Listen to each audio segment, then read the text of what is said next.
And this is also the case of final assembly that take place there, while the key components are still supplied by Taiwan, Japan, and China, and the United States.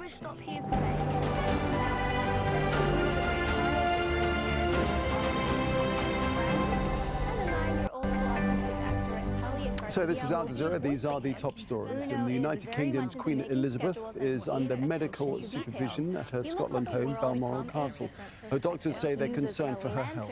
Her son and heir, Prince Charles, and all other close family members have travelled to join her.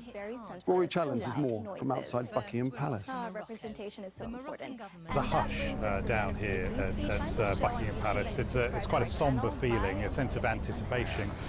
Everyone here knows that news could come at any time, and if it does, the news is unlikely to be good. You talk all the time, really, about how the Queen is the most famous woman in the world, and at times like this, big events like this, you can see that really writ large. On either side of me, there are flanks of media reporters from all over the world. You have French, American, Polish, Japanese, etc. Everyone has some, at least, interest in the royal family in the UK and the head of that royal family, Queen Elizabeth.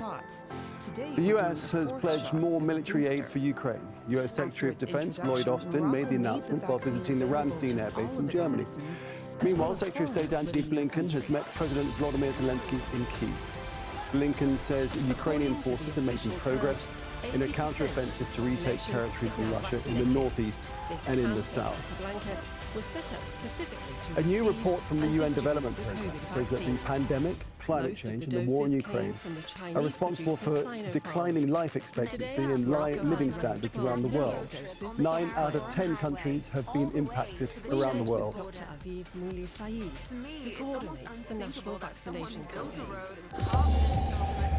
So I can bring you some breaking news now. The flag is flying at half-mast at Buckingham Palace.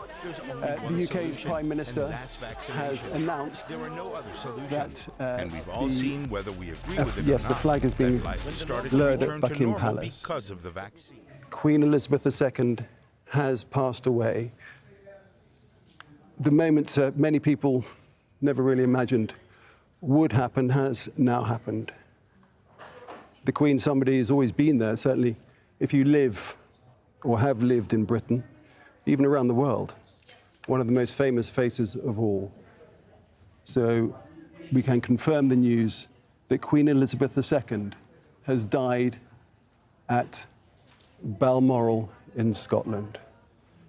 Her son, with her death, her son Charles becomes Britain's new king. He will be King Charles III. Queen Elizabeth II, hugely popular at home, witnessed so much life and so much history.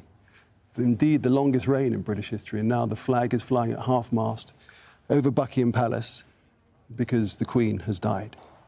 She has been this anchor and a focus for national identity and continuity, and represented duty and dignity and decency. And so much has changed in the world in her lifetime. This is TRT World. Some breaking news coming into us just now. Britain's Queen Elizabeth II has died, aged 96. She passed away at her home at Balmoral Castle in Scotland. Hello, I'm Claire These Richardson. are Welcome to pictures our now special coverage on of the Britain's scene Queen Elizabeth in II, Buckingham Palace who has in died London. at the age of 96. The news was announced. She passed away surrounded by her today. children and other family members at the Balmoral Castle in Scotland. Buckingham Palace has just made the announcement. Now, people are already beginning to gather to pay their respects to Britain's longest reigning monarch, renowned for her sense of unfailing duty. Tributes pouring in from around the world for a woman who was not only the British Queen, but also the head of the Commonwealth. Members of the royal family have rushed to Scotland to be there beside her. Her reign was the longest in British history, marked in spectacular style by the first ever Platinum Jubilee. Scenes reminiscent to the end of the Second World War in 1945. Further details will be released in due course. Buckingham Palace have made this announcement in the last few minutes. The King and Queen Consort will remain at Balmoral this evening and will return to London tomorrow. Buckingham Palace merely made this simple statement: Britain's Queen Elizabeth has died. The flag at Buckingham Palace has been lowered now and will stay lowered for the next period of mourning. Queen Elizabeth is the longest-serving monarch in British history, an instantly recognisable face to billions of people around the world. Prince Charles, now King of Great Britain and Northern Ireland at the age of 73, becomes the King of the country. It's not known at this stage what name he will adopt as he rules the Commonwealth, countries and the United Kingdom. Now we understand these are some library pictures we're showing us of events at Windsor Castle, the life and times of Her Majesty in recent periods. The shots there of Buckingham Palace in London, where people have been gathering despite the inclement weather in London today. But the passing of Her Majesty the Queen actually came about at Balmoral Castle, a much favoured summer residence for Her Majesty. And we can see these live pictures now of the United Kingdom flag being lowered in its position on Buckingham Palace.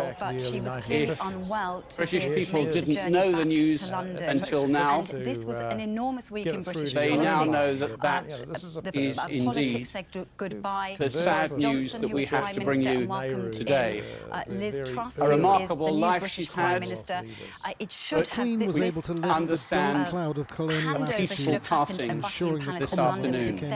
Well, I'm joined in the TRT studio by Simon McGregor-Wood, our Europe correspondent, and when the notice came from Buckingham Palace, in unusually frank terms, Simon, that the doctors were really concerned about Her Majesty's health, we kind of got a message that this was quite a serious moment. Yes, because these sorts of messages referring specifically to the Queen's health came so rarely during her long life. It's clear that she'd been in declining health for some time, but I think this news will still, of course, shock many people. In terms of our reaction, that is understandable, but also in terms of the fact that the last official function that she oversaw was the handover of power between outgoing Prime Minister Boris Johnson and the new incoming Prime Minister Liz Truss. That took place in the presence of the Queen at Balmoral Castle yesterday. Photos were released of that moment. As is traditional, the Queen looked frail and was slowly getting used to that, almost shrinking, leaning on a stick for support, but smiling broadly, and that was just over 24 hours ago. So 96, a good age, but the decline of the last 24 hours, I think, will have shocked many. Now this announcement that we've all been secretly preparing ourselves for during the course of the last few hours confirms that she has died. The Queen died peacefully at Balmoral this afternoon, says a tweet released by the royal family. They then go on to say that the King, referring to the man we used to call Prince Charles, the King, and the Queen Consort, his wife Camilla, will remain at Balmoral this evening and will return to London tomorrow. Now we don't know what the movements of the rest of the royal family, and we don't know exactly the timeline here, Simon. We know that the Queen's children, so that is Charles, he was on holiday very nearby. We understand that Princess Anne, her daughter, was also on engagement in Scotland, so happened to be quite near Balmoral and was able to get there quite quickly. And then we understand that Prince Andrew, who lives in the royal estate in Windsor, and Prince Edward, who I don't know what he was doing, he's one of the very busy. To share with her. Always dutiful. Boris Johnson here, a life the 14th of public leader service, and a man who took the UK out of the European Union in 2020. In 1926, Elizabeth came into the world. The country's response. She was not